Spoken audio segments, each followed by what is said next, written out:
আমার বাবাজিরা, যুদ্ধ শুরু হয়ে গেল।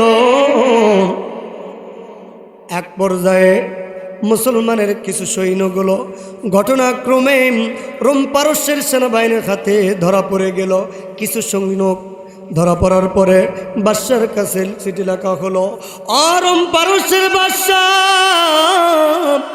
মুসলমানের কিছু সৈন্যবাহিনীকে আমরা ধরে ফেলেছি।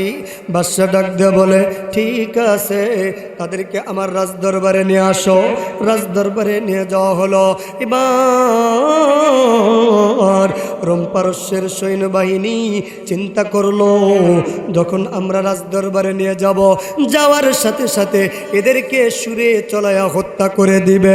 কিন্তু রে মুসলমান, রাজদরবারে যখন মুসলমানের সৈন্যবাহিনীকে নিয়ে যাওয়া হলো, এবার রোম পারস্যের বাদশা ডাক দেয়া বলো, সমস্ত মুসলমানদেরকে আমার কাছে নিয়ে আসো। নিয়ে যাওয়া হলো। ডাক দিয়ে বলল, তোমাদেরকে আমি কিচ্ছু বলবো না, তোমাদের সাথে আমার কোনো শত্রুতা নাই, তোমাদেরকে শুধুমাত্র একটা আমি কথা বলতে চাই। বলো, তোমাদের ভিতরে আমিরকে? কি বলছে? তোমাদের ভিতরে আমিরকে? রোম পারস্যের বাদশা উনি চিন্তা করলেন, যদি আমিরকে আমার হাতে কবজা করা যায়, তাহলে যত মুসলমানের সৈন্যকে আমি ধরে নিয়ে এসেছি, এদেরকেও আমার হাতে কবজা করতে পারবো, সহজেই তাদের ঈমানটাকে আমি ধ্বংস করতে পারবো। এ মুসলমান, এবার বাদশা ডাক দিয়ে বলে, তোমাদের ভিতরে আমিরকে? ডাক দিয়ে বলেন, আমাদের আমির হলো আব্দুল্লাহ ইবনে হুযায়ফা। ডাক দিয়ে বলেন, আব্দুল্লাহ ইবনে হুযায়ফাকে আমার কাছে আসো। যখন কাছে আসছে, ডাক দিয়ে বলে, আমার পাশের চেয়ারে তুমি বসে যাও।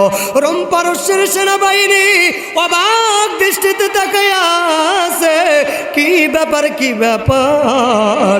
মুসলমানদেরকে ধরে নিয়ে আসলাম, আসার পরে তাদেরকে কতল করার কথা, কিন্তু তাদেরকে কতল না করিয়া এত জামাই আদর কেন করে? এ মুসলমান, একটু খেয়াল করে শোনেন রে বাজান। এবার রোম পারস্যের বাদশা ডাক দেয়া বলে, আব্দুল্লাহ ইবনে হুযায়ফা, তোমারে আমি দুইটা অফার দিব। তোমার সঙ্গে কোনো আমার শত্রুতা নাই, তোমারে আমি আমি ভালোবাসি, তোমার চেহারা সুরত অনেক সুন্দর, তোমাকে আমি এই দুইটা অফার দিতে চাই। আব্দুল্লাহ ইবনে হুযায়ফা ডাক দেয়া বলে, কি অফার? বলে, এক নম্বর অফার, তুমি যদি ঈমান ছেড়ে দাও। জোরে বলেন, কি ছেড়ে দাও? তুমি যদি ঈমান ছেড়ে দাও, তাহলে আমি তোমাকে আমার ছোট্ট একটা সুন্দরী কন্যা আছে, এই কন্যার সঙ্গে বিবাহ দেব। দ্বিতীয় অফার হলো, আমার রাজ্যের অর্ধ রাজ্য তোমার নামে লিপিবদ্ধ করে দেব। মুসলমান ইমানদার, এই অফার পাওয়ার পর আমরা মুসলমান, বর্তমান প্রেক্ষাপটের মুসলমান আমরা যারা আছি, আমরা যদি এই পাওয়ার আমরা যদি পাইতাম, তাহলে আমরা কি বলতাম? আগে ক্ষমতাটা নিয়ে নেই। যদি বলা হয় ইউনিয়ন আপনাকে সভাপতি বানানো হবে, সেক্রেটারি বানানো হবে, অমুক দলের, যা হয় হবে, এখানে ঢুকলে কিন্তু ঈমান নষ্ট হবে, তারপরে আপনি কি বলবেন? আগে আমি পদটা আগে নিয়ে নিই, তারপরে যাওয়াই হবে, ঠিক না? কিন্তু আব্দুল্লাহ ইবনে হুযায়ফা ডাক দেয়া বলে, হে বাদশা, কি বলিস তুই? তোর সুন্দর রমণী কন্যা কেন গোটা পৃথিবীও যদি আমার পায়ের তলায় দেশ, খোদার কসম, আল্লাহর কসম, আমার ঈমানটাকে আমি বিক্রি করতে রাজি নয়। একটু চিৎকার মেরে বলুন আল্লাহু আকবার, নারায়ে তাকবীর, নারায়ে তাকবীর। মুসলমান ইমানদার বন্ধুগণ, যখন নাকি আব্দুল্লাহ ইবনে হুযায়ফা বাদশাকে ডাক দেয়া বলে, বাদশা, গোটা পৃথিবী যদি আমার নামে লিপিবদ্ধ করে দাও, গোটা পৃথিবী যদি আমার পায়ের তলায় দাও, তারপরেও আমার ঈমান আমি বিক্রি করব না। বাদশা রাগান্বিত হইয়া ডাকদা বলে, সেনাবাহিনী যাও, সমস্ত মুসলমানের সেনাবাহিনীকে তোমরা জেলখানার ভিতরে বন্দি করে দাও। আব্দুল্লাহ ইবনে হুযাইফাকেও একটা ইস্টারা জেলখানার ভিতরে বন্দি করে দাও এবং তার ঈমানের পরীক্ষা আমি নিতে চাই। যতক্ষণ পর্যন্ত ঈমান ছাড়তে না চাবে ততক্ষণ পর্যন্ত তাকে খাবার কেউ দিবা না। মুসলমান ইমানদার শুধু তাই নয়, আরো অর্ডার দেওয়া হলো, যতক্ষণ পর্যন্ত আমার সত্যে রাজি না হবে ততক্ষণ পর্যন্ত তার মুখে এক ফোঁটাও পানিও কেউ দিবা না। এরপরে জেলখানার ভিতরে বন্ধ করা হলো। বন্ধগণ একদিন দুই দিন করতে করতে এক সপ্তাহ যখন হয়ে গেল, এবার বাদশা ডাক্তারকে ডাক দেয়া বলে, ডাক্তার একটু আপনি যান জেলখানার ভিতরে যান, আব্দুল্লাহ ইবনে হুযাইফাকে একটু পরীক্ষা করে দেখেন তার এমন কি হালত, সে কি না খাইয়া কোন হালতের ভিতরে আছে, বড় কোনো অঘটন ঘটে কি না। যান জেলখানার ভিতরে দেখেন। ডাক্তার যাওয়ার পরে তাকায়া দেখে ওখানে মানুষ বাইসা আছে না মরে গেছে বোঝারও কোনো উপায় না। খোলাফাই রশিদর সোনালি দিন কেন যে ফিরে আর আসে না, সকলে বেতার অধিকার কেন যে মন খুলে ঘাসে না। খোলাফাই রশিদর সোনালি দিন কেন যে ফিরে আর আসে না, সকলে বেতার অধিকার কেন যে মন খুলে ঘাসে না। ধুলির আসনে বসে অমরে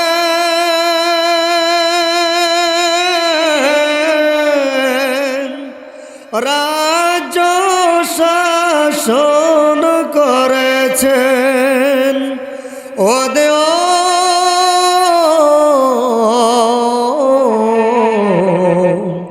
খলিফা ওমরের আমলে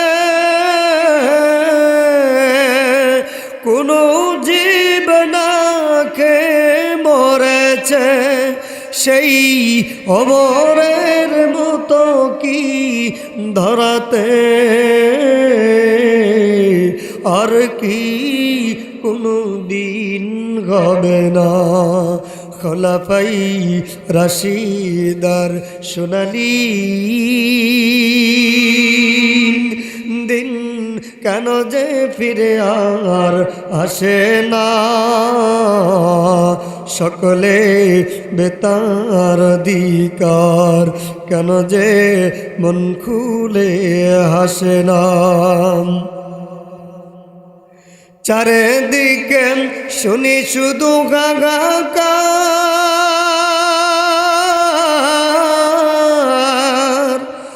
অন্যায় জুলুমার অবিচার, এই শোষণের কি অবসান আর কি কোনো দিন হবে না।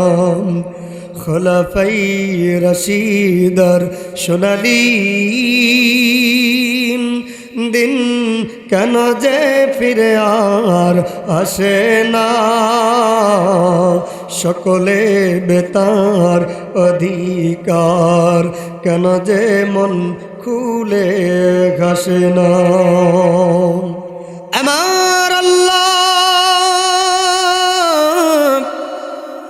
কালামুল্লাহ শরীফের ভিতরে বর্ণনা করেন, আল্লাহ বলেন, আমি এমন একটা গাইডলাইন তোমাদের সামনে আমি পেশ করলাম, এমন একটা গাইডলাইন তোমাদের কাছে দিলাম, এমন একটা গাইডলাইন তোমাদের সামনে আমি উপস্থাপন করলাম। এ পৃথিবীর মানুষ শুনে নাও, যেই গাইডলাইন তোমরা যদি ফলো করো, ওই গাইডলাইন যদি তোমাদের জীবনের সঙ্গে সিটিং আর ফিটিং করতে পারো, আল্লাহ পাক রব্বুল আলামিন বলেন ওই কোরআনকে যদি তোমার দেহের ভিতরে, তোমার কলবের ভিতরে সিটিং আর ফিটিং করতে পারো, আল্লাহর নবী বলেন আমার ওই মানুষটা দুনিয়াতে থাকতেই জান্নাতি মানুষ হয়ে কবরে যাবে। কি মানা লাগবে? কোরআনকে ফলো করা লাগবে।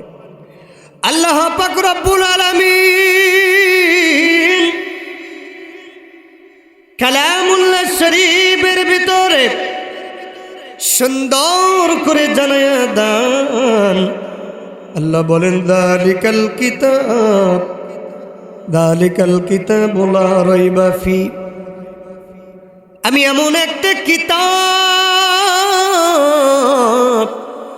তোমাদের সামনে প্রেরণ করলাম, যে কিতাবের ভিতরে কোনো সন্দেহ নাই, কোনো ভুল নাই। আল্লাহ রাব্বুল আলামিন বলেন হুদাল লিল মুত্তাকিন। আল্লাহু আকবার। আমার আল্লাহ জানায়া দেয় এমন একটা কিতাব আমি অবতীর্ণ করলাম যার ভিতরে কোনো সন্দেহ নাই, যার ভিতরে কোনো ভুল নাই। এটা কেউ যদি মেনে নাই, এটা কেউ যদি জীবনের সঙ্গে ফিট করে নাই, আল্লাহ বলেন এই কিতাব তাদের জন্য হেদায়েতের বাণী। একটু জোরে বলা যাবে কি সুবহানাল্লাহ? আল কোরআনের সৈনিক আমার নেই তো কোনো ভয়, আল কোরআনের সৈনিক আমার নেই তো কোনো ভয়, এক আল্লাহর গোলাম আমি, এই তো পরিচয়, এই তো পরিচয়। কথা বলেন ঠিক কিনা? ভয় আছে? কোনো ভয় আছে? আল কোরআনের সৈনিক আমার নেই তো কোনো ভয়, আল কোরআনের সৈনিক আমার নেই তো কোনো ভয়, এক আল্লাহর গোলাম আমি, এই তো পরিচয়, এই তো পরিচয়। এই পৃথিবীর সবই নকল, এই পৃথিবীর সবই নকল, আসল কিছু নয়, এক আল্লাহর গোলাম আমি, এই তো পরিচয়, এই তো পরিচয়। কথা বলেন ঠিক কিনা? আল্লাহ পাক রব্বুল আলামিন ডাক দিয়ে বলেন এ পৃথিবীর মানুষ তুমি কিভাবে চিন্তা করো, আমার পথ থেকে কিভাবে চিন্তা করে তোমরা সরে যাও, কিভাবে তোমার জিন্দেগিটাকে উদাসীনভাবে কাটায়া দাও, কিভাবে তোমার জিন্দেগিটাকে দুনিয়ার কাজে ব্যস্ত করে দাও। আল্লাহ ডাকদা বলেন রে গোলাম, যেই জিন্দেগিতে তোমারে পাঠাইয়া দিলাম আমি আল্লাহ, তোমার তো প্রতিনিধি হিসেবে বানাইলাম। আল্লাহ বলেন ইন্নী জাইলুন ফিল আরদি খলিফা, আল্লাহ বলেন আমি প্রতিনিধি হিসাবে তোমাদেরকে দুনিয়াতে পাঠাইয়া দিয়েছি। কি হিসাবে বলেন তো? প্রতিনিধি। প্রতিনিধির কাজ কি বলেন? প্রতিনিধির কাজ কি? প্রতিনিধির কাজ হলো যেই দায়িত্ব দিয়ে পাঠাইছে ওই দায়িত্ব মোতাবেক কাজ করে ওই রিপোর্ট নিয়ে আবার গন্তব্যস্থানে পৌঁছা, ঠিক কিনা? তো আল্লাহ প্রতিনিধি হিসেবে আমাদেরকে পাঠাইয়া দিলেন দুনিয়া করার জন্য, বলেন ক্ষমতার পাওয়ার দেখানোর জন্য, বরত্ব করার জন্য, অহংকার করার জন্য, তাকব্বরি করার জন্য, মানুষকে দেখানোর জন্য, 10 তলা বিল্ডিং করার জন্য, বলেন। কিন্তু আমরা এগুলোর দিকেই আজকে আমাদের টেন্ডেন্সি, আমাদের নলেজ, আমাদের মেধা, আমাদের জিন্দেগির যত শ্রম, সমস্ত শ্রমগুলো আমরা এই কাজেই ব্যয় করতেছি। কথা ঠিক না বেটি? এই কাজে আমরা ব্যয় করতেছি, এজন্য আমরা মরিয়াও মরতেছি না। মরিয়াও কি মরতেছি না। মানুষ মৃত্যুবরণ করতেছে, আমরা তাকায় তাকায় দেখতেছি, চিন্তা করতেছি দাড়ি তো এখনো পাকেনি, আমার কিসের চিন্তা, দাড়ি এখনো পাকেনি, টেনশন নাই। মৃত্যুর যদি গ্যারান্টি থাকতো গোটা দুনিয়া মানুষ তছনছ করে দিত। কথা বলেন ঠিক কিনা? যদি একটা সময় সীমা থাকতো যে 70 বছর পর থেকে মৃত্যুর পর আনা যে কোনো টাইমে জারি হবে, একটা মানুষও 70 বছর আগে ইবাদত, কিছু মানুষ হয়তো করতো যে আমার মরা লাগবে, ওই টাইমে তো হিসাব দেওয়া লাগবে, ঠিক না?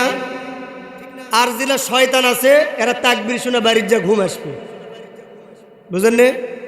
কারণ শয়তানের জন্য তো জান্নাতের বাগান নয়, জান্নাতের বাগান শয়তানের জন্য। যে কেউ এসে বসতে চাইলে এখানে বসতে পারবে না, টাইম নাই, কারণ জান্নাতের ভিতরে তো জান্নাতে মানুষই বসবে। কতক্ষণ ঠিক কিনা? মুসলমান ইমানদার বন্ধুগণ, আমার আল্লাহ কালামুল্লাহ শরীফের ভিতরে বলেন, আল্লাযী খালাকাল মাউতা ওয়াল হায়াতা লিয়াবলুয়াকুম আইয়ুকুম আহসানু আমালা। আল্লাহ ডাকদা বলে, গোলাম রে, আমি আল্লাহ হায়াত সৃষ্টি করে দিলাম, এরপরে তোমরা চিন্তা করো তোমাদের জন্য কিন্তু মৃত্যু অবধারিত। এরপরে মাঝখানে তোমাদেরকে আমি আল্লাহ টাইম যেটা দিলাম, এই টাইমটা তো আইয়ুকুম আহসানু আমালা, মাঝখানের যে টাইমটা দিলাম এই টাইমটা তোমাদেরকে এজন্য দেওয়া হলো, আমি তোমাদেরকে পরীক্ষা করব কে কার চাইতে বেশি আমুলে সালেহা, কে কার চাইতে বেশি আমুল নিয়ে আমার দরবারে আসতে পারে। কে বলেছেন? আল্লাযী খলাকাল মাউত, আল্লাহ বলেন আমি মৌতকে সৃষ্টি করেছি, ওয়াল হায়াতা লিয়াবলুয়াকুম, এবং হায়াত দিয়েছি, আইয়ুকুম আহসানু আমালা। আল্লাহ বলেন আমি তোমাদেরকে দেখব কে কার চাইতে উত্তম আমল নিয়ে আমার কাছে আসতে পারো, প্রতিযোগিতামূলক। কার কথা?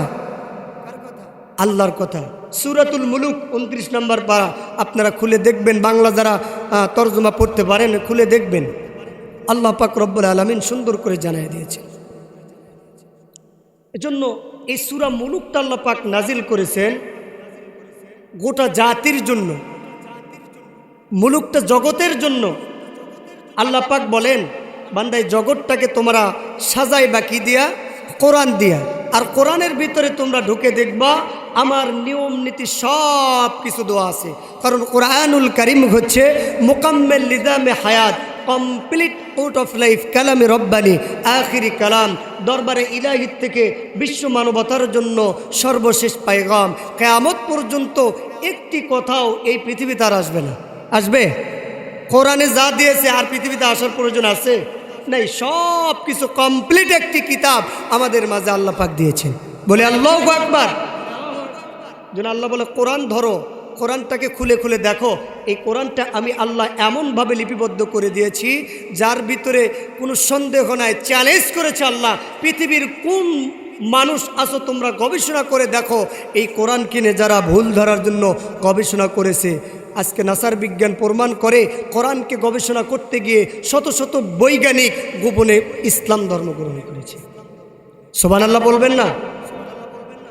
কিন্তু আমরা মুসলমান কোরআন পড়ি না, আমরা পড়ি কি? ফেসবুক শরীফ, ইউটিউব শরীফ। শুনতে খারাপ লাগবে, এগুলো তো কমন বিষয়, আবার এগুলো বলা লাগে।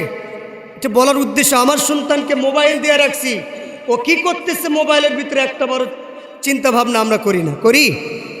কিন্তু আমরা মনে করেছিলাম যে মোবাইল দেওয়া হয়েছে, এই মোবাইল মানুষের উপকারের জন্য। অনেক দূর মানুষ থাকবে, এখান থেকে কল দিয়ে কথা বলবো, কিন্তু এই মোবাইলটা লাভের চাইতে ক্ষতির ভাগ বেশি হয়েছে। কথা বলেন ঠিক কিনা? ক্ষতি বেশি হয় নাই? এজন্য কি আর বলবো, কবি বলেন, মোবাইল মোবাইল মোবাইল রে, মোবাইল মোবাইল মোবাইল রে। বলবো, ছেলেটা বিদেশে থাকে, মনে কত কথা জাগে, পৃথিবীতে চিরদিন রব না। একটু আলাপ হবে, মনটা শান্ত হবে। সারাক্ষণ মায়ের এই ভাবনা করতে আসা ফরন, টেনশন নেবরণ, মোবাইল ছাড়া আর চলে না। দূরের আপনজন জানতে আছে কেমন, মোবাইলের নাই তুলনা। কিন্তু বর্তমান এতটা উন্নয়ন এই আশা আমাদের ছিল না। এতটা উন্নয়ন হবে কে বা জানতো কবে, আসলে কোনো লাভ হলো না। মোবাইল উন্নতি হয়েছে কতটা ক্ষতি সামান্য করি আলোচনা। মোবাইল মোবাইল মোবাইল রে, মোবাইল মোবাইল মোবাইল রে, মোবাইল মোবাইল মোবাইল রে, মোবাইল মোবাইল মোবাইল রে। আমার সঙ্গে বলতে পারবেন না? পোলাপান আছে যারা মোবাইল পেলে তারা গেম ছাড়া আর কিছু বোঝে না। বাবা বলে সারাদিন সেটটাতে চার্জ দেই, তবু কেন চার্জ তাতে থাকে না। দাদা কিবা নানা কেউ বাড়ি এলে নাতে পোতা আবদার করে বসে অনানা। সেটটা এদিকে দাও, গেমস খেলা শিখে নাও, এর চেয়ে মজা আর পাবে না। যদি বলে দিব না, রাগ করে বলে নাতি স্কুলে আমি আর যাব না। আম্মুর বকনি আব্বুর পিটনি অভিমান বারে সারা কমে না। এভাবে হাজার ছেলে বেড়াই হেসে খেলে ঠিক মতো লেখাপড়া করে না। কর্মজীবনে এসে রাস্তা আধার দেখে, করবে কি মাথায় তা ধরে না। ওরাই তো অবশেষে নামে সন্ত্রাস বেশে, এছাড়া উপায় আর থাকে না। মোবাইল মোবাইল মোবাইল রে, বলেন মোবাইল মোবাইল মোবাইল রে, মোবাইল মোবাইল মোবাইল রে, মোবাইল মোবাইল মোবাইল রে। খারাপ লাগতেছে? একটু চাঙ্গা হওয়ার জন্য বলতেছে আর কি। এটা আমাদের বাস্তব প্রেক্ষাপট, ঠিক কিনা? বাস্তব প্রেক্ষাপট একেবারে। এজন্য পারিত পক্ষে এখান থেকে মেসেজ, এখান থেকে আপনাদেরকে অনুরোধ, আমরা মুসলমান, আমাদের কাজ হলো নবিয়ানা কাজ। আমাদের কাজ হলো আল্লাহকে কেমনে রাজি খুশি করব। আল্লাহকে পাওয়ার জন্য আমার সন্তানকে আল্লাহওয়ালা বানানো জরুরি। কি বলেন, কথা ঠিক না? যদি আমার সন্তানকে আল্লাহওয়ালা না বানাই, তাহলে আপনি মরার পরেও শান্তি পাবেন না, কবরে বাস দিবেন। কারণ আপনি মারা যাওয়ার পরে আপনার ওই সন্তান কোনো কাজে আসবে না। মরে যাওয়ার পর সঙ্গে সঙ্গে আপনার সম্পদ নিয়ে কারাকারি শুরু। আবার যদি ভাই বোন হয়ে যায়, ভাইটা কি চিন্তা করে কিভাবে বোনটাকে ঠকানো যায়। কথা বলেন ঠিক কিনা? এভাবে আজকে গোটা দুনিয়াটা তছনছ হচ্ছে। মুসলমানের ঈমানটা কত নিম্নভাবে চলে গিয়েছে আমরা নিজেরাও জানি না। এজন্য কোরআনটাকে ফলো করেন। যারাই কোরআনকে ফলো করেছে, কোরআন সিনার ভিতরে নিয়েছে, যারা এ কোরআন শিক্ষা করেছে, তারাই দেখেন সোনার মানুষে পরিণত হয়েছে। কথা ঠিক না বেটি? আলহামদুলিল্লাহ। এজন্য কোরআনটাকে আমাদেরকে গঠন করতে হবে। সাহাবা ইকরামদের জীবনী পড়বেন, সাহাবা ইকরামদের জীবনী পড়বেন, ঈমানটা বৃদ্ধি পাবে। সাহাবা ইকরামদের জীবনী দেখেন ইসলামটা কেমনভাবে আসলো। আজকে আমরা ইসলাম পাইলাম, আমরা সাধারণভাবে পাইছি বিদায় কষ্টটা বুঝতে পারতেছি না। কষ্ট আমরা বুঝি না। সাহাবা ইকরাম একের পর এক এই দ্বীনের জন্য, এই ইসলামের জন্য একের পর এক যুদ্ধ করেছে, ঈমানের পরীক্ষা দিয়েছে। আর আমরা কি করতেছি? সাহাবা ইকরামদের জীবনী খুলে দেখেন ঈমানের পরীক্ষা কিভাবে নেওয়া হয়েছে। আমি ছোট্ট একটা ঘটনা দিয়ে বুঝাইতে চাই, হাদিসের ঘটনা শুনবেন আপনারা। রাসূল সাল্লাল্লাহু আলাইহি ওয়াসাল্লামের সাহাবী হযরত আব্দুল্লাহ ইবনে হুযাইফা ওমর রাদিয়াল্লাহু তাআলা আনহুর শাসন আমলে সরাসরি রোম পারস্যের সঙ্গে যুদ্ধে লিপ্ত হয়ে যায়। এটার নেতৃত্ব দেন, সেনাপতির দায়িত্ব পালন করেন আব্দুল্লাহ ইবনে হুযাইফা। রোম পারস্যের বাদশা সেনাবাহিনীদেরকে ঘোষণা দিয়েছে যুদ্ধের ফলাফল যা হয় হোক, কিন্তু মুসলমানের ঈমানের পরীক্ষা করব। মুসলমানের কিছু সৈন্য তোমরা ধরে নিয়ে আমার দরবারে আসবা। কথা বোঝা যায়? কি করবা? যুদ্ধের ফলাফল জয় পরাজয় যা হয় হয়ে যাক, কিন্তু মুসলমানের কিছু সৈন্য আমার দরবারে হাজির করবা। মুসলমান ইমানদার বন্ধুগণ, কোনো দিকে নজর নাই। আমার বাবাজিরা, যুদ্ধ শুরু হয়ে গেল। এক পর্যায়ে মুসলমানের কিছু সৈন্যগুলো ঘটনাক্রমে রোম পারস্যের সেনাবাহিনীর হাতে ধরা পড়ে গেল। কিছু সৈন্য ধরা পড়ার পরে বাদশার কাছে চিঠি লেখা হলো, রোম পারস্যের বাদশাহ, মুসলমানের কিছু সৈন্যবাহিনীকে আমরা ধরে ফেলেছি। বাদশা ডাক দিয়ে বলে, ঠিক আছে, তাদেরকে আমার রাজদরবারে নিয়ে আসো। রাজদরবারে নিয়ে যাওয়া হলো। এবার রোম পারস্যের সৈন্যবাহিনী চিন্তা করলো, যখন আমরা রাজদরবারে নিয়ে যাব, যাওয়ার সাথে সাথে এদেরকে সুরে চলায়া হত্যা করে দিবে। কিন্তু রে মুসলমান, রাজদরবারে যখন মুসলমানের সৈন্যবাহিনীকে নিয়ে যাওয়া হলো, এবার রোম পারস্যের বাদশা ডাক দেয়া বলো, সমস্ত মুসলমানদেরকে আমার কাছে নিয়ে আসো। নিয়ে যাওয়া হলো। ডাক দিয়ে বলল, তোমাদেরকে আমি কিচ্ছু বলবো না, তোমাদের সাথে আমার কোনো শত্রুতা নাই, তোমাদেরকে শুধুমাত্র একটা আমি কথা বলতে চাই। বলো, তোমাদের ভিতরে আমিরকে? কি বলছে? তোমাদের ভিতরে আমিরকে? রোম পারস্যের বাদশা উনি চিন্তা করলেন, যদি আমিরকে আমার হাতে কবজা করা যায়, তাহলে যত মুসলমানের সৈন্যকে আমি ধরে নিয়ে এসেছি, এদেরকেও আমার হাতে কবজা করতে পারবো, সহজেই তাদের ঈমানটাকে আমি ধ্বংস করতে পারবো। এ মুসলমান, এবার বাদশা ডাক দিয়ে বলে, তোমাদের ভিতরে আমিরকে? ডাক দিয়ে বলেন, আমাদের আমির হলো আব্দুল্লাহ ইবনে হুযায়ফা। ডাক দিয়ে বলেন, আব্দুল্লাহ ইবনে হুযায়ফাকে আমার কাছে আসো। যখন কাছে আসছে, ডাক দিয়ে বলে, আমার পাশের চেয়ারে তুমি বসে যাও। রোম পারস্যের সেনাবাহিনী অবাক দৃষ্টিতে তাকায়া আছে, কি ব্যাপার, কি ব্যাপার? মুসলমানদেরকে ধরে নিয়ে আসলাম, আসার পরে তাদেরকে কতল করার কথা, কিন্তু তাদেরকে কতল না করিয়া এত জামাই আদর কেন করে? এ মুসলমান, একটু খেয়াল করে শোনেন রে বাজান। এবার রোম পারস্যের বাদশা ডাক দেয়া বলে, আব্দুল্লাহ ইবনে হুযায়ফা, তোমারে আমি দুইটা অফার দিব। তোমার সঙ্গে কোনো আমার শত্রুতা নাই, তোমারে আমি আমি ভালোবাসি, তোমার চেহারা সুরত অনেক সুন্দর, তোমাকে আমি এই দুইটা অফার দিতে চাই। আব্দুল্লাহ ইবনে হুযায়ফা ডাক দেয়া বলে, কি অফার? বলে, এক নম্বর অফার, তুমি যদি ঈমান ছেড়ে দাও। জোরে বলেন, কি ছেড়ে দাও? তুমি যদি ঈমান ছেড়ে দাও, তাহলে আমি তোমাকে, আমার ছোট্ট একটা সুন্দরী কন্যা আছে, এই কন্যার সঙ্গে বিবাহ দেব। দ্বিতীয় অফার হলো, আমার রাজ্যের অর্ধ রাজ্য তোমার নামে লিপিবদ্ধ করে দেব। মুসলমান ইমানদার, এই অফার পাওয়ার পর আমরা মুসলমান, বর্তমান প্রেক্ষাপটের মুসলমান আমরা যারা আছি, আমরা যদি এই পাওয়ার আমরা যদি পাইতাম, তাহলে আমরা কি বলতাম? আগে ক্ষমতাটা নিয়ে নেই।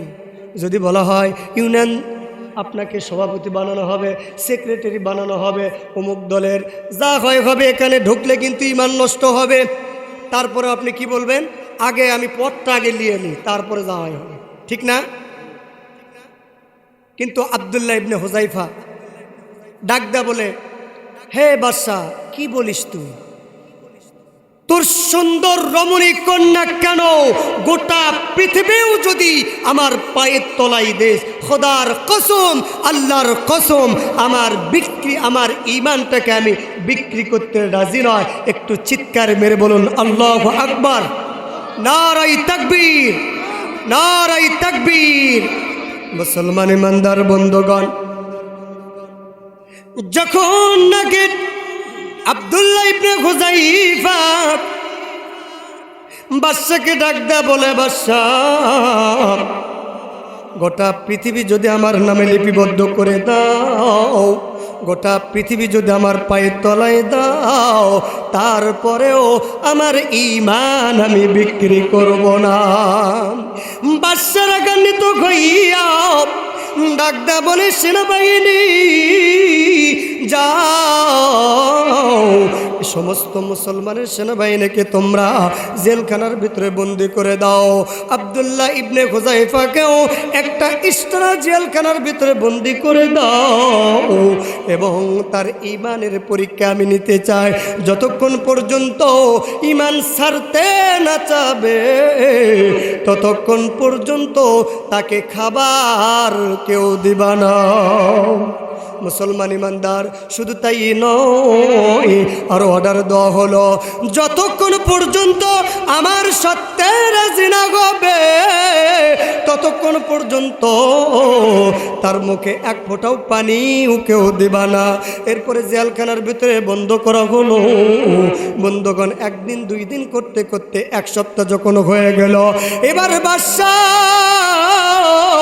ডাক্তারকে ডাক দেয়া বলে, ডাক্তার একটু আপনি যান জেলখানার ভিতরে যান, আব্দুল্লাহ ইবনে হুযায়ফাকে একটু পরীক্ষা করে দেখেন তার এমন কি হালত, সে কি না খাইয়া কোন হালতের ভিতরে আছে, বড় কোনো অঘটন ঘটে কি না। যান জেলখানার ভিতরে দেখেন। ডাক্তার যাওয়ার পরে তাকায়া দেখে ওখানে মানুষ বাইসা আছে না মরে গেছে বোঝারও কোনো উপায় না। এবার ডাক্তার চলে আসছে, আসার পরে ডাকদা বলে, বাদশা এই মুহূর্তে যদি খাবার পানি না দেওয়া হয় মনে হয় আর বেশি সময় নাই। বাদশা ডাকদা বলে, ঠিক আছে যাও, তাকে খাবার দাও, কিন্তু শর্ত হইল শুকুরের গোস্ত আর মদযুক্ত পানি তার সামনে নিয়ে যায় দাও। এক সপ্তাহ কোনো খাবার দেয়নি। কি বলেছে? শুকুরের গোস্ত রান্না করে দাও আর মদযুক্ত পানি তার কাছে প্লেস করে দাও। এটা যদি খায়, প্রথমে কি দেখাইলো? ক্ষমতা লোভ দেখাইলো। প্রথমে কি, যে তুমি যদি ঈমান ছাড়ো তাহলে আমার কন্যার সঙ্গে বিবাহ দিব এবং তোমার পাওয়ার দিব, এমন ক্ষমতার পাওয়ার, আমার অর্ধ রাজ্যের খলিফা তোমাকে নিযুক্ত করে দেবে। যখন এইটাতে কাজ হয় নাই, দ্বিতীয়ত কি করছে, যে শুকুরের গোস্ত যদি খাওয়ানো হয় আর মদযুক্ত পানি যদি খাওয়ানো হয়, ভেতরে হারাম ঢোকার সাথে সাথে ওর ঈমানটা ড্যামেজ মেরে যাবে। কথা বলেন ঠিক কিনা? অথচ আজকে আমাদের সমাজের ভিতরে সুদ ঘুষের কোনো অভাব নাই। মানুষ উপর দিকে ওঠানোর জন্য সুদ ঘুষকা ওকে যা বলবে, যত হারাম কাজ আছে সব হারাম কাজ করে, আর চিন্তা করে শেষ বয়সে আসবো, খালি তসবি লেবো, ঠকাস ঠকিস না, ঠকাস ঠকিস না। কাজ হবে? বুড়া বয়সে ইবাদতের কোনো কাজ হবে? হবে না। এবার শুকুরের গোস্ত মদযুক্ত পানি জেলখানার ভিতরে প্লেস করা হয়েছে। ক্ষুধার তাড়নায় খাবারটা নিয়ে, যেরকম কুকুর যেরকম খাবার পাইলে ক্ষুধার্ত অবস্থায় হামকি দেয়, ওই রকমভাবে খাবারটা নিয়ে মুখের ভিতরে দিবে। ডাক্তার ডাক দেয়া বলে, খাবারটা কি আপনি জিজ্ঞেস করছেন? আপনি তো ঈমানদার। আব্দুল্লাহ ইবনে হুযায়ফা ডাক দেয়া বলে, হ্যাঁ বলো বলো বলো, এই খাবারের উৎস কোন জায়গার ভিতর থেকে হলো? ডাক্তার ডাক দিয়া বলে, এই খাবারটা হলো, গোস্তটা হলো শুকরের গোস্ত, আর এই পানি হলো মদযুক্ত পানি।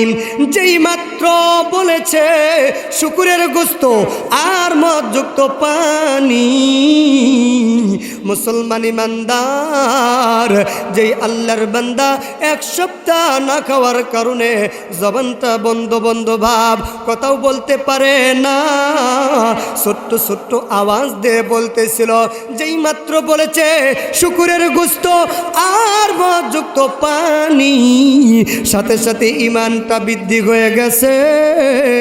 চিৎকার মেরে ডাক দা বলে, ও ডাক্তার, আমার কাছ থেকে খাবারটাকে সরাও এবং আমার কাছ থেকে তুমি দূর হয়ে যাও।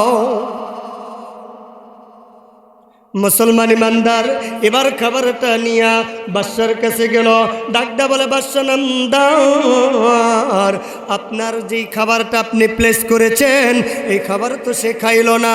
এবার বাদশা রাগান্বিত হইয়া ডাকদা বলে, যাও এবার সমস্ত মুসলমানের কয়েদিকে আমার কাছে নিয়ে আসো। সমস্ত মুসলমানদেরকে রাজ দরবারে নিয়ে আসা হলো। এবার আব্দুল্লাহ ইবনে হুযায়ফাকেও নিয়ে আসা হলো। ডাকদা বলে, আব্দুল্লাহ ইবনে হুযায়ফা, তোমার লাশ পরীক্ষা। ওই যে দেখছো সাইডে একটা পাতিল, নিচে চুলা, এর উপরে কিন্তু পাতিলের ভিতরে তেলগুলো টকবক টকবক করতেছে, গরম করা হইতেছে। এখনো সময় আছে, তুমি যদি ঈমান ছেড়ে দাও তাহলে তোমাকে যেই আমি অফার দিয়েছি এই অফার তোমার জন্য এখনো পর্যন্ত খোলা আছে। আমার মেয়ের সঙ্গে বিবাহ দেব, অর্ধ রাজ্য তোমার জঙ্গে লিপিবদ্ধ করে দেব। আব্দুল্লাহ ইবনে হুযায়ফা ডাক দিয়ে বলে, বাদশা, আমার জীবন দিতে পারি, বিনিময়ে আমার ঈমান আমি দিতে পারবো না। বাদশা ডাক দেয়া বলে, আরে সেনাবাহিনী, ওই যে মুসলমানের সৈন্যগুলো দেখা যায় একটা একটা করে তেলের ভিতরে ফেলে দাও। একজনকে যখন তেলের ভিতরে ফেলে দিয়েছে, মুসলমান ইমানদার গরম তেলের ভিতরে ফেলে দেওয়ার সঙ্গে সঙ্গে হাড্ডির থেকে গোশতগুলো আলাদা হয়েছে। আল্লাহর বান্দা দুনিয়া থেকে বিদায় নিয়ে চলে গিয়েছে। এবার বাদশা ডাক দেয়া বলে, আব্দুল্লাহ ইবনে হুযায়ফা, তোমার চোখের সামনে ওই যে একজনকে দুনিয়ার থেকে বিদায় করে দিয়েছি, এখনো সময় আছে, এখনো সময় আছে, তুমি শুধু মুখ দ্বারা হা উচ্চারণ করো। আব্দুল্লাহ ইবনে হুযায়ফা ডাক দে বলে, বাদশা, আমি তোমার আগেই বলেছি আমি আমার জীবনটা দিয়ে দিতে পারি, কিন্তু আমার ঈমান আমি দিতে পারি না। মুসলমান ইমানদার আল্লাহ রাব্বুল আলামিন ডাক দিয়ে বলেন, আমার দরবারে কোনো মানুষ যদি এক জাররা পরিমাণ ঈমান নিয়ে আমার দরবারে যদি হাজিরা দিতে পারে, আমি আল্লাহ তাকে মাফ করিয়া জান্নাতের ভিতরে দিয়ে দেব। আর এক জাররা পরিমাণ যদি অহংকার নিয়ে আমার দরবারে আসে, আমি আল্লাহ তার বদলা হিসেবে তাকে জাহান্নামে দিয়ে দেব। ঈমানের পাওয়ার কত! আরে মুসলমান, খুব খেয়াল করে কথাগুলো শুনতে হবে। আব্দুল্লাহ ইবনে হুযায়ফাকে ডাক দা বল, আব্দুল্লাহ ইবনে হুযায়ফা, তুমি আমার একটা সত্যেও রাজি গোলা না, তো লাশ একটা সত্য আছে। তুমি যদি আমার কপালের ভিতরে একটা চুমা দাও, তুমি যদি আমার কপালে চুমা দাও, তাহলে তোমাকে আমি ছেড়ে দিতে পারি। আব্দুল্লাহ ইবনে হুযায়ফা ডাক দে বলে, রে বাদশা, তুমি আমাকে যত কথাই বলো না কেন, যত কথাই তুমি বলো না কেন, যত অফার দাও না কেন, আমার ঈমান আমি বিক্রি করতে রাজি নয়। কিন্তু একটা সত্য আছে, এই সত্য যদি তুমি মানতে পারো তাহলে তোমার কপালে আমি চুমু দিতে পারি। এবার রোম পারস্যের বাদশা ডাক দিয়ে বলে, তোমার সত্যটা আমাকে বলো। ডাক দিয়ে বলেন, আমার সত্য হলো আমি তোমার কপালে একটা চুমু দিব, বিনিময়ে আমার মুসলমান যত সৈন্য তুমি ধরছ এই সমস্ত সৈন্যগুলোকে তোমাকে ছেড়ে দিতে হবে। এবার বাদশা ডাক দিয়ে বলেন, ঠিক আছে, আমার কপালে তুমি চুমু দিয়ে দাও। বাদশার কপালে একটা চুমু দিবে, একমাত্র ইসলামকে বিজয় করার জন্য, সাহাবা ইকরামদের জন্য। এই মুসলমান, আব্দুল্লাহ ইবনে হুযায়ফা মুসলমানের ঈমানকে বাঁচানোর জন্য, মুসলমানের জীবনকে বাঁচানোর জন্য একটা মাত্র চুমু দিয়া সমস্ত সাহাবীদেরকে নিয়ে আল্লাহর নবীর দরবারের দিকে রওনা দিয়েছে। আর আমরা মুসলমান, ইমানের পরীক্ষা যদি একটু আসে আমরা একেবারে 100% ফেল মারি। কথা বলেন ঠিক কিনা? মুসলমান ইমানদার, আমার এই বাংলার জমিনটা এমন একটা জমিন, এই জমিনের ভিতরে আমরা কত কোটি মানুষ বসবাস করি বলেন তো? কত কোটি বলতে পারবেন না? 19 কোটি, 25 কোটি প্লাস হয়েছে। কত কোটি? 25 কোটি প্লাস। এর ভিতরে মুসলমানের সংখ্যা কত বলেন? প্রায় 20 কোটি পার। 20 কোটি পার মুসলমানের দেশ বাংলাদেশ। অথচ এই জায়গায় যদি হক কথা মন খুলে বলতে চান, বলার সাহস নাই। তবে আলহামদুলিল্লাহ একটু মনে হয় পরিবেশ তৈরি হয়েছে, ঠিক না? দোয়া করেন আল্লাহ পাক রব্বুল আলামিন যেন বাংলার জমিনটাকে কোরআনের জমিন হিসাবে পরিপূর্ণভাবে কবুল করে। দোয়া করবেন না? আমরা তো এটাই চাই। আমরা কি চাই? নাস্তিকতা নিপাত যাক, দিন ইসলাম জিন্দাবাদ। বলবো, এটা বলেই শেষ করব। শুনবেন আপনারা? আমার সঙ্গে তাল মিলাবেন। পারবেন তো ইনশাল্লাহ? পারবেন না? নাস্তিকতা নিপাত যাক, দিন ইসলাম জিন্দাবাদ। নাস্তিকতা নিপাত যাক, দিন ইসলাম জিন্দাবাদ। কোটি প্রাণেরা কি আওয়াজ, খোদাদ্রোহী সার পাবে না, এই বাংলায় ঠাই হবে না, মুসলমানরা জেগেছে আজ। কতক্ষণ ঠিক কিনা? জোর কদমে সামনে চলো, বজ্রকণ্ঠে আওয়াজ তোলো, সবাই মিলে একই তালে দাও না স্লোগান, নারায়ে তাকবীর। উচ্চ আওয়াজে নারায়ে তাকবীর। সবাই সবাই একসাথে নারায়ে তাকবীর, নারায়ে তাকবীর।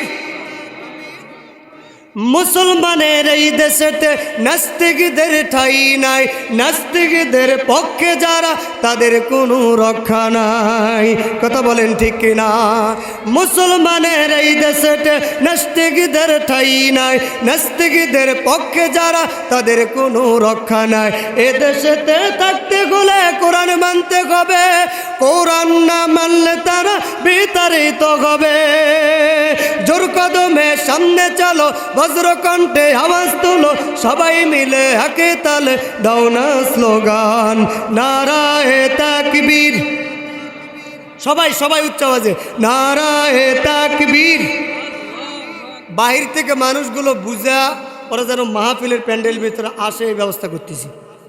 সবাই একটু গরম হওয়ার দরকার, ঠিক কিনা? ঠিক না?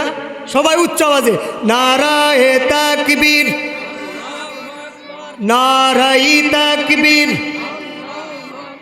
ইসলামের জন্য দেশের হয়েছে জন্ম, ইসলামের বিপক্ষে গেলে দেশ হবে ভিন্ন।